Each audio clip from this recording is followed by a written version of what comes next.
Okay, I'll just pop that on there. Okay, lovely. So welcome, Lisa, to my podcast. And we're in this beautiful room today together. And yeah, so we're coming to speak today about breath work and the amazing work that Lisa does. And I really wanted to have Lisa on because just of your passion for breathwork, your knowledge, and also your warm energy that you bring into it. It's kind of very maternal, and I always feel very safe when I have been to your events and have worked with you. And so it's really basically this podcast is about my vision of the future of fitness, which is more than just working out your body. It's about the mind and the soul and all of the other work that kind of comes into practice on a deeper level. And it's about bringing ancient practices as well as new practices together so that we can feel the most empowered and radiant and whole as beings and go so much deeper than just the way we look.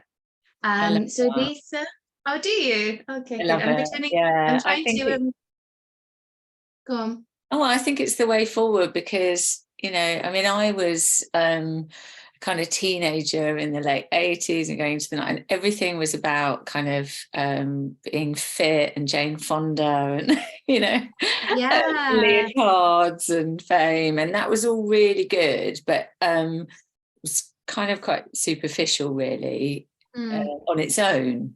So it's really good, obviously, to be fit and enjoy working out and things, but yeah, there was something missing, I felt, at that point in my life. And I think now it's just so good that people are talking about health in every aspect and kind of the inner health, of our spirit, our soul, or whatever you want to call it.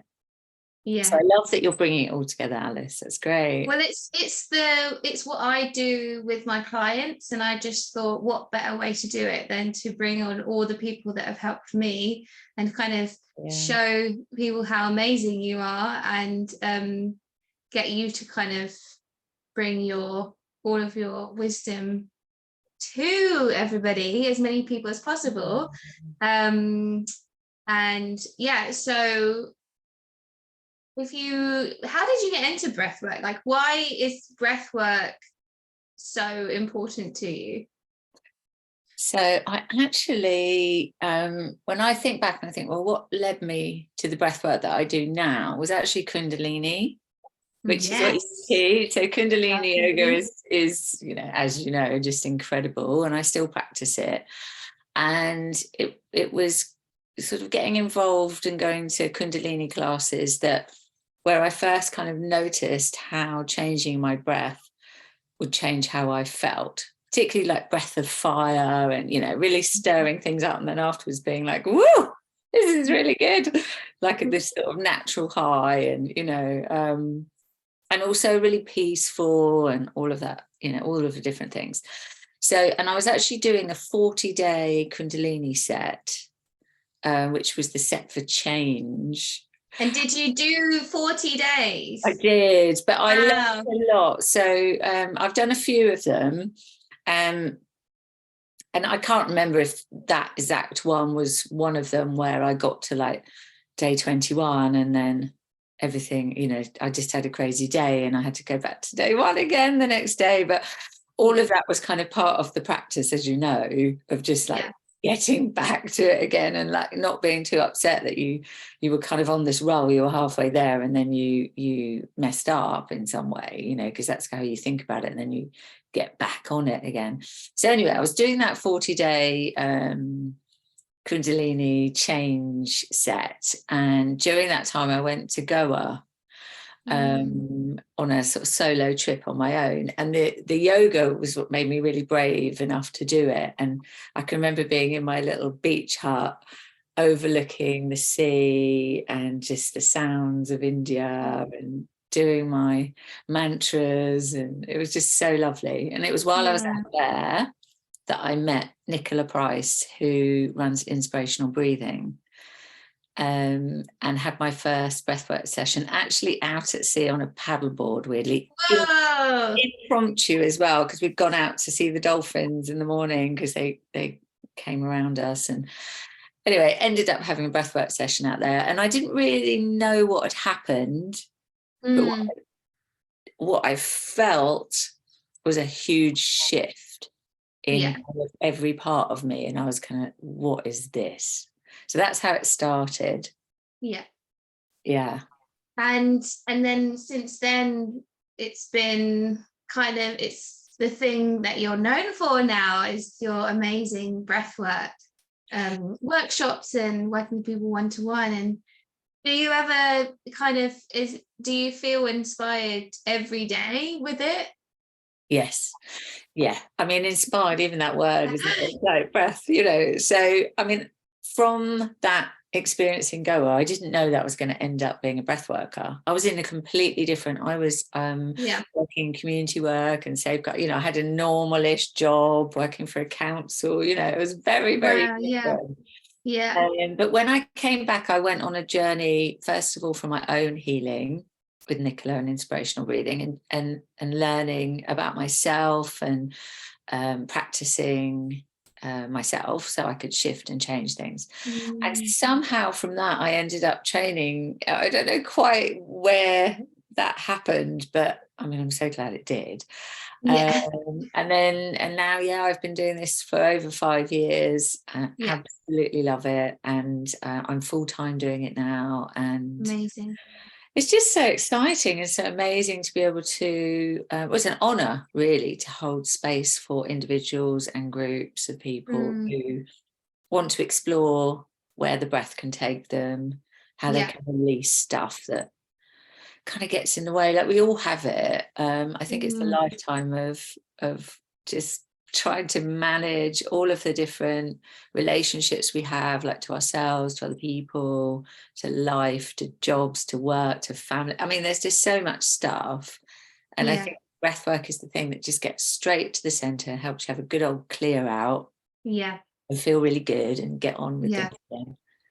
I find that it helps to cut through all of the thinking that comes when you're trying to do emotional clearing and healing, when you kind of know you've got stuff repressed and you want to let it out. Sometimes the breath can almost help you bypass the thinking, I find, and it just kind of gets straight into the heart of what's going on. And that's when you realize it's more of it's a feeling that's stuck rather than like an intellectual kind of process that you're trying to work out sometimes. Yeah, that's totally true, because it's, you know, our brains, our amygdala, all of that old stuff there that's just trying to protect us gets in the way a lot of the time. Obviously, we do need it to keep us safe, but also it's on overdrive a lot of the time, and it might be stuck in kind of old patterns. You know, because things happen to us, you know, trauma, you know, it's talked about a lot. And for some people, they might think, well, you know, I've had a lot of trauma. Someone else might think, well, I haven't, you know, so what would it? But actually, in some ways, everybody has experienced trauma. And that, you know, it shouldn't really be sort of a competition like who's the most traumatized. It's just like we've all had things happen that are difficult. You know, there are lovely emotions that we experience, and there are really hard, deep emotions that we experience. And I kind of feel like we can't have one without the other. But what we tend to do as human beings is try and avoid the difficult ones. And when they're there, stuff them down and be a bit like, I don't want to deal with this now. And sometimes we have to actually do that, don't we? And we're not taught how to deal with it. We're not given any tools.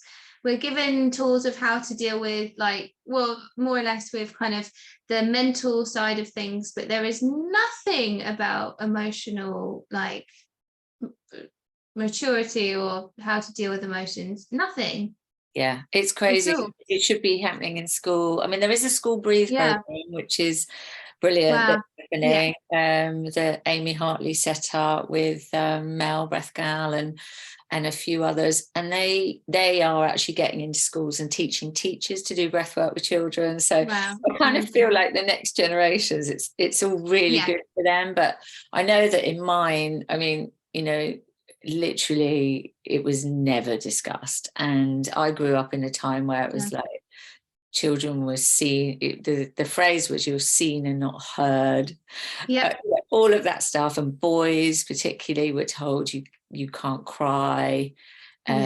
Girls a bit as well, even, you know. So it's this undoing of that conditioning, which sometimes we just take on as like that's who we are, but it's not actually who we are. It just went in at a young age that you're not meant to show emotion, or you know, that actually feeling angry is a terrible thing, or that I don't know, you know, any of those emotions. It's kind of like, actually there's a reason why we feel them all. Yeah, exactly. You know, that. And so I was reading that even the way that people express their anger is not necessarily what anger is. It's a way of resisting the feeling of anger. I don't know if so when people kind of project there and shout at other people, that's more of an anxious thing, because they don't know how to just sit and like feel the emotion of anger, so they project it out to other people in a very agitated, anxious state. Which I thought was really interesting. Yeah, that is interesting. I think I've worked with people, and fear of their own anger is a big thing. So they hold back because maybe, like you're just describing, you know, there's been times where it just came out and they couldn't control it, and then it had this terrible aftermath, and you know, they can't. It's awful forever. They have these awful memories of the time where they lost control and their anger came out. And then they can develop a fear of anger, but that then stops them actually even speaking up for what they want or don't want. Yes. Yeah. You know, so I think when any emotion is suppressed, that it's not necessarily a good thing for us. So that's what I love about breath work. So one of the things we do, which you've done, is a toddler tantrum. Yes. And there's what, in my past, you mean? I've definitely done one of those. Yeah, we did it in breath work. Yeah, I think we did it in a session. Yeah. You would have done them when you were little as well. But I was so happy when I found out about toddler tantrums. I remember Nicola, when she was teaching us, she was like, you know, you just do 3 of those and you will have forgotten what you were angry about, da da da da da. And you know, there's a reason that we do it as toddlers, because toddlers feel in the present moment. They feel this anger just building up, and it just comes out. They throw themselves on the floor, banging, screaming, and because that's actually the felt experience of that anger. Yeah. Afterwards, they sort of gently sob, they come down, they're relaxed. That has left their body. And obviously, as adults, we can't go around having toddler tantrums everywhere. We'd be frightening everybody. We'd be like, whoa, what's happened to them? But for me anyway, and a lot of people that I work with, being able to do that in a conscious way during breath work. So you're breathing, you're connecting the breath, and then there's this feeling of frustration or anger or resentment that's coming up in your body. There's no better way than then taking a big inhale and just really going for it with your arms and your legs and making some crazy noise and just letting it out. Then come back, do some breaths in between. You might want to do another one. You might want to do 3. And then afterwards, it's like, it's this similar thing. You've released energetically and physically and emotionally the emotion, is sort of the attachment to that feeling and that anger. And you've allowed it to move through the body rather than staying just kind of stuck down somewhere. Yeah, and it's brilliant. And you know what I've noticed is, I remember the first time I did that when I was back at home and I'd been out and something had happened. I can't remember what it actually was, and I'd felt really triggered by somebody, and I was like really upset and quite angry about it. And I got home, I did the 3 toddler tantrums and a bit of breath work. And then I was like, I am so glad I didn't say anything to them. Yeah. Because actually it was nothing to do with them. Yeah.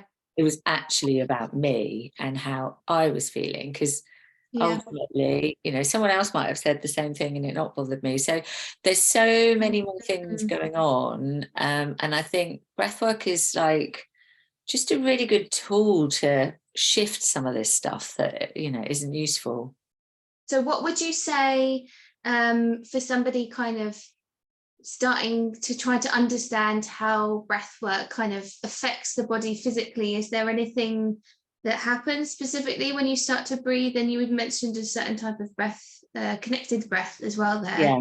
That's the one you work with, isn't it? So I'd say the first thing is, if you're new completely to breath work, it's probably going to be quite confusing out there, because there's a lot of it, you know, breath work is kind of this umbrella term. There's all sorts of different types underneath. Yeah. So it's a good idea to read up about the different types of breath work, and then go and see someone who is trained and insured and, you know, has got some good reviews. Look at what other people are saying about having gone to see them, because it is deep work. Yeah. And you want to be with somebody that is going to make sure that that space is held for you in a safe and supportive way, and they know what they're doing. The breath work that I do is conscious connected breath work. And again, you might hear loads of people describe that, and it still might be quite different. And I trained, like I said, with inspirational breathing. And what Nicola did is she sort of brought it from, she'd trained with transformational breath. Yeah. And she'd set up her own thing, which is bringing in all the different elements. So we do a bit of movement, touch, sound, lots of different tools to help open the diaphragm, but it all starts with the diaphragm.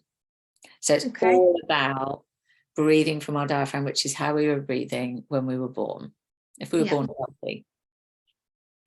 So we could do something now if people wanted to. You could just check out where your diaphragm is. So you just touch your fingers on your chest bone, breastbone, and then just bring your fingers down until you get to this first soft part of your body.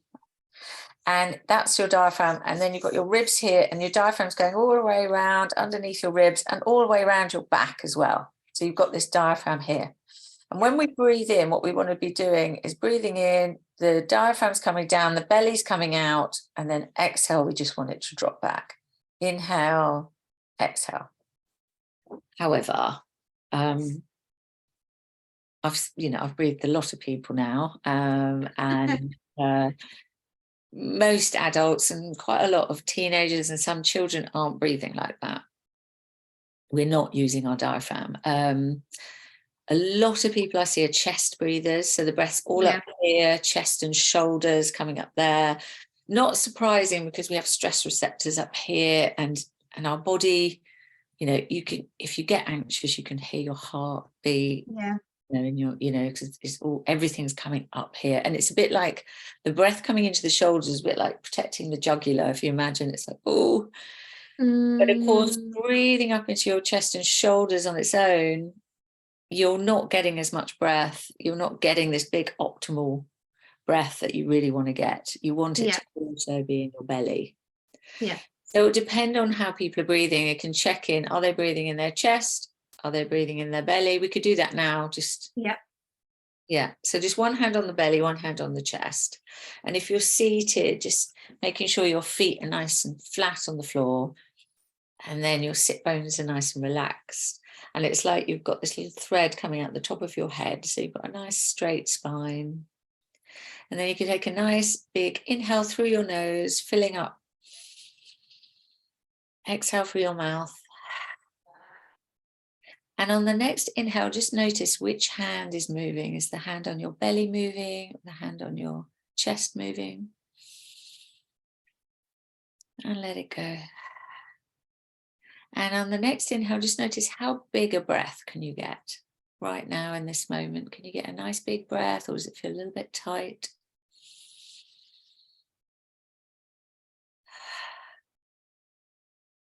We'll do one more. Again, just noticing the breath. Where is it going? What does it feel like? And then just relaxing your hands down, opening your eyes. What did you notice about yours, Alice? Not in the stomach. and not that much in the chest as well, which was So interesting. quite shallow breath. Yeah, I would say. Yeah. And then on the fourth one, I was able to get a little bit more. But yeah, it's definitely, shallower, I would say. Yeah. So if you think of our breath pattern, like each person has a thumbprint, but every single person has got a unique thumbprint. It's the same with our breath pattern. And also it can change. So it depends on kind of what day we've had, what sort of morning we've had, what week we've had, month we've had, that will also affect our breath at any time. So the thing about it is being able to check in. And if you notice the breath is all up in your chest, you need to make sure it's down in your shoulders. Sorry, I'm just going to plug my laptop in. Luckily. Ooh, I just went down underneath our table. There we go.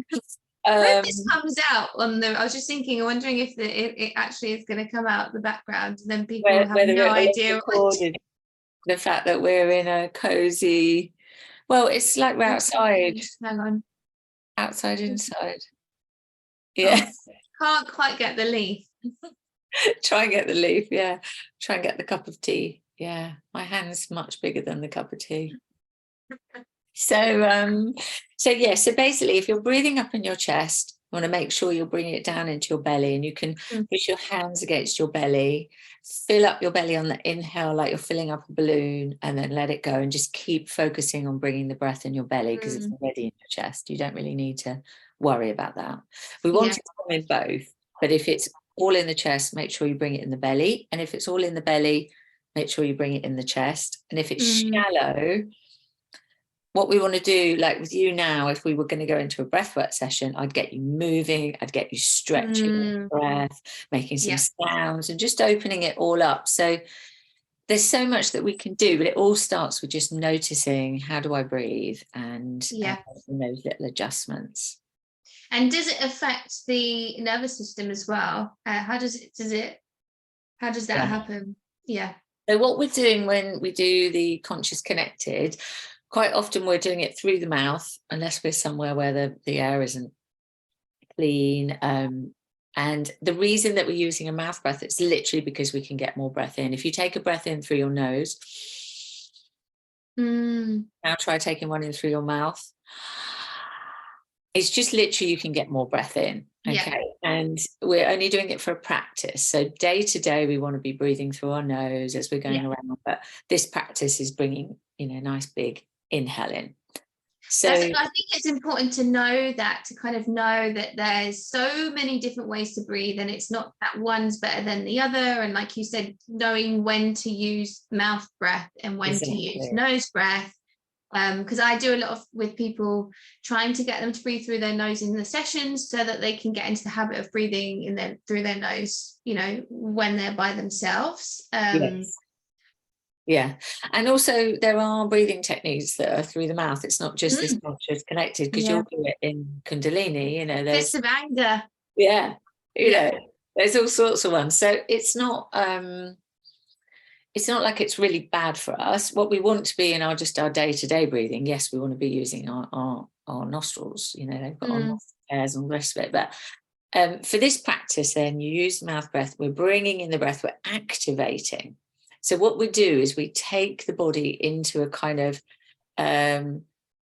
it's like we're moving things about a little bit. We're getting it G'd up. We're getting everything activated, on the inhale, so that we can let go of that diaphragm on the exhale. Like I said before, we want this diaphragm, when it's come back, we just want it to come back. That's what babies and children, that's how their diaphragm will be moving. But the diaphragm represents a lot of the time the kind of holding on, the control.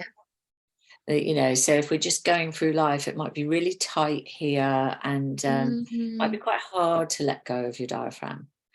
So we do this big activating breath, and then we let it go. And what we're doing is we're coming into sympathetic nervous system, which allows us to go into parasympathetic nervous system.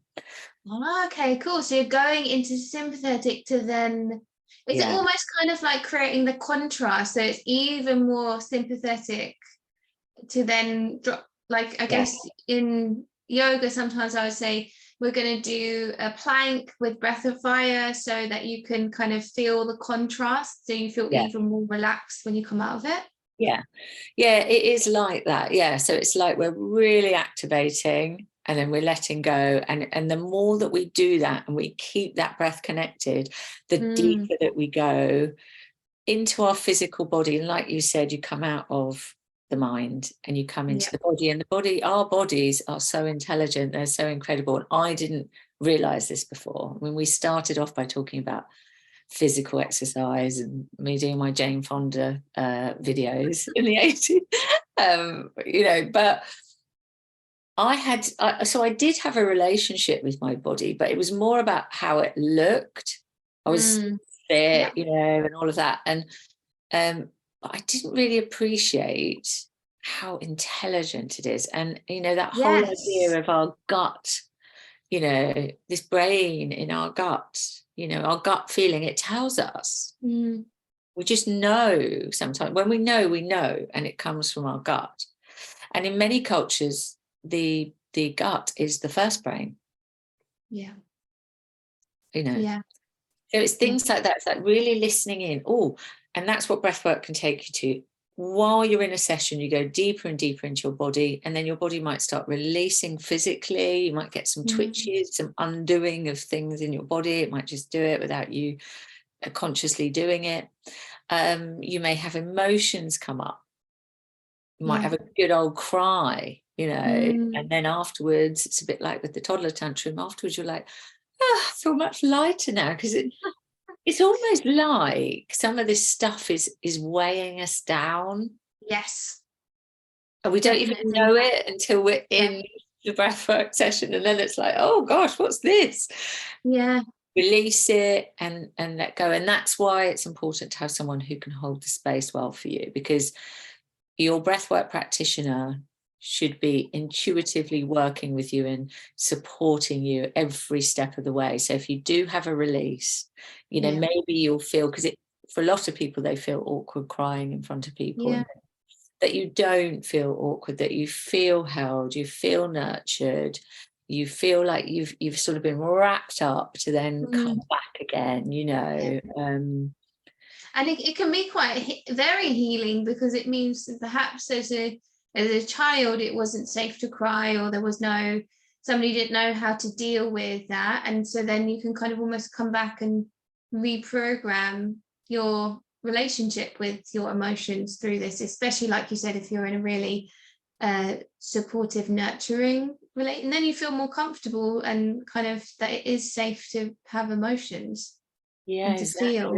Exactly.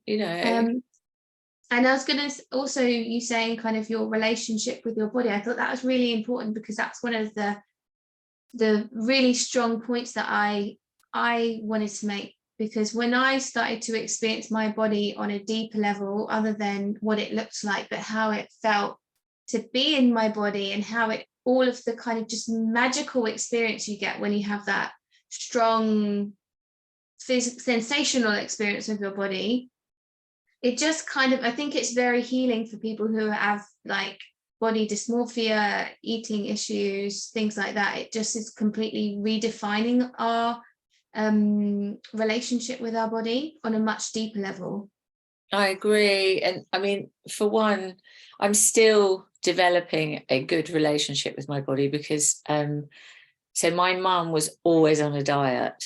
And so I grew up with diets. That's what you're meant to do as a woman. And that was just her own story and stuff going on for her. And I think she probably had undiagnosed anorexia and bulimia. Definitely didn't ever get any help for it. So I know that it did affect me as her child, definitely, in that even to this day, I still have to, even though I'm loving my body more than I've ever loved it, I still need to look in the mirror and say nice things to my belly. Instead of just zoning in on it and going, oh, I don't look too bad. Oh, Lisa, be nice to your belly. And it's just how you would to say, you know, your clients or Yeah, people you yeah. love. And I think it takes conscious, consistent practice over a long period of time, not doing it perfectly, just keeping going with it. It's like a long term thing, isn't it?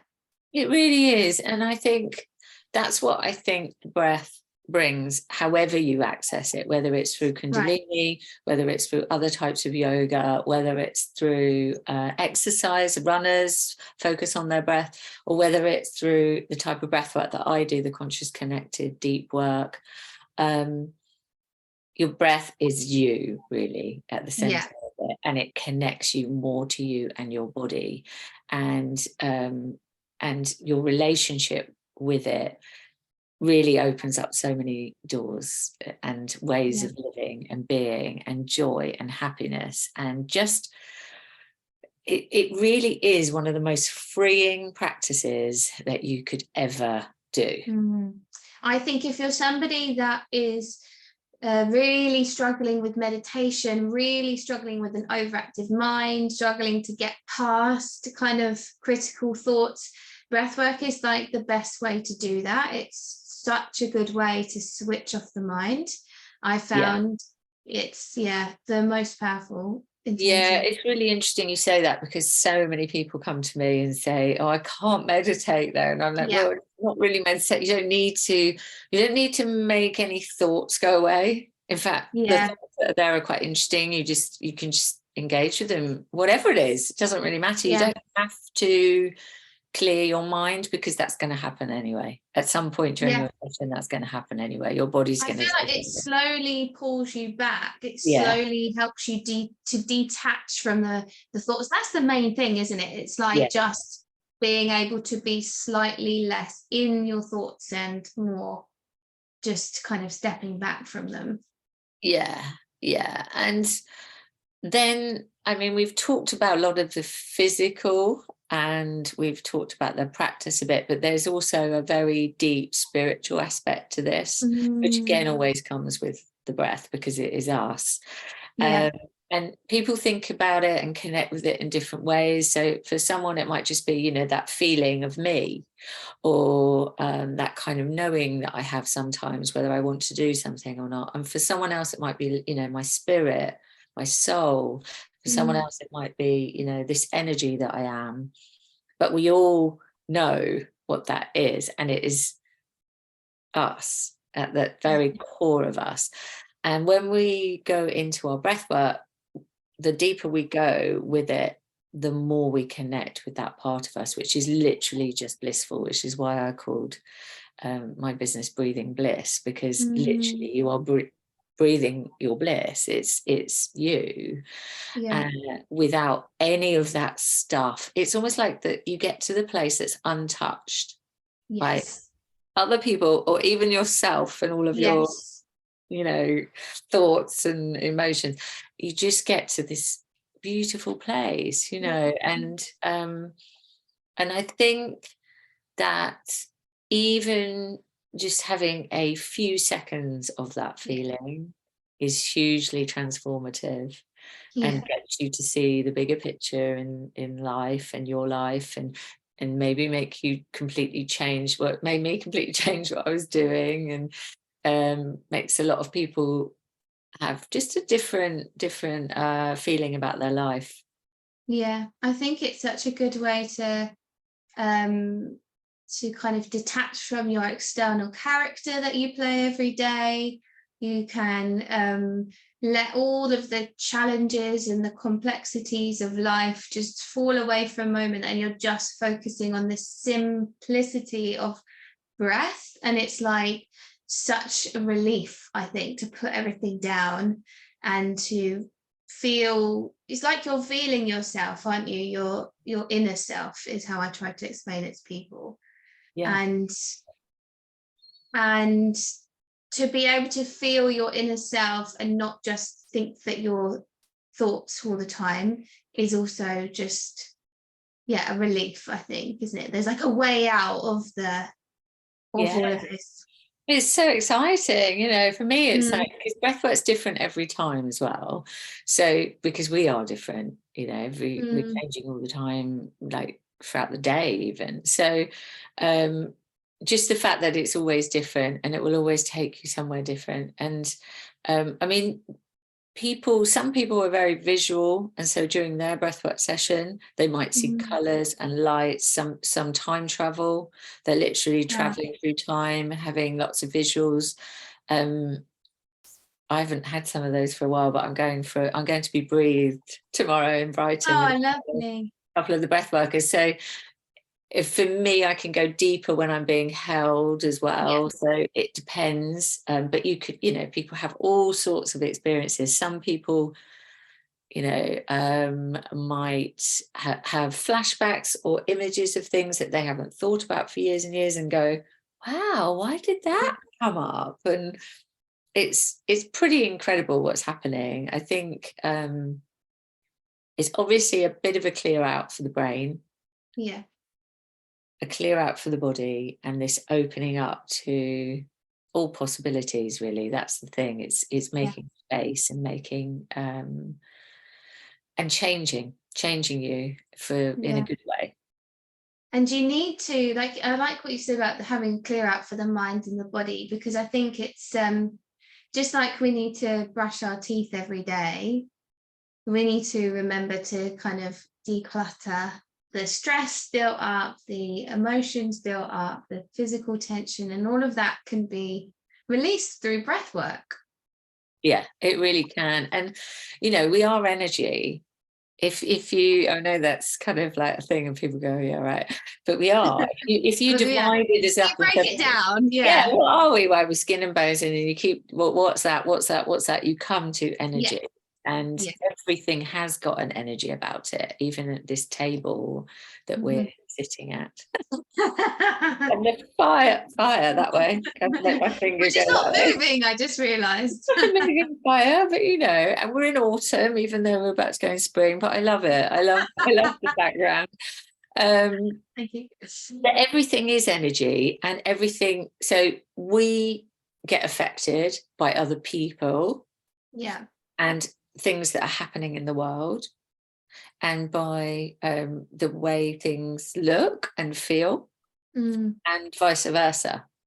Things are affected by us, and people are affected by us. So we've got this relationship going on all the time with energy. And if we think about it like that, then it makes perfect sense that, yeah, we would need to breathe some stuff out, you know, yeah. probably at least once a day if we can, just get a little practice going. That's what I encourage Yeah. people to do. And you know, just like you're saying, just make sure that we can deal with each life a bit, like, you know, having this habit of having a little breathe as well as brushing our teeth, Yeah. it's normal. Yeah. I think the world would be a much better place to live Yeah. in. And so one question I have for you, one final question that I didn't ask any, actually, I don't think.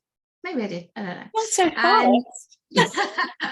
is what is your, because I'm kind of talking about my vision of the future of kind of fitness and wellness. What's your vision of the future of fitness? Oh, well, I just had to take a breath then, because it makes me feel quite emotional, but it's linked to what you just said about the world would be a better place. Mm, One of the things that I see and all breath workers see is the change that happens to people when they breathe, and they breathe out their stuff, the stuff that isn't mm, so great, the stuff that isn't good to yeah. have in us, and it isn't good to be putting out in the world. And so I guess, you know, my vision would be like, one breath at a time, we could change this world. We could help Oh, people. Yeah, we could I help got people, shivers. yeah, who uh, are not making the best decisions for humanity, for human beings, and for the planet. To somehow, if we can get to them and breathe them as well, maybe things will really start to change. We are in a new consciousness, Yeah. and breath is at the center of it, and it is changing things. So I'm very hopeful, actually. Mm, very, very hopeful because I can see what is possible. I just hope that I see more of it in my lifetime. Yeah. Thank you so much for being here today in our lovely garden fireplace and sharing all of your lovely energy and information and knowledge. And yeah, it's been really lovely. Oh, thanks for having me, Alice. And I think it's brilliant what you're doing. Keep doing it. Thank you. Okay.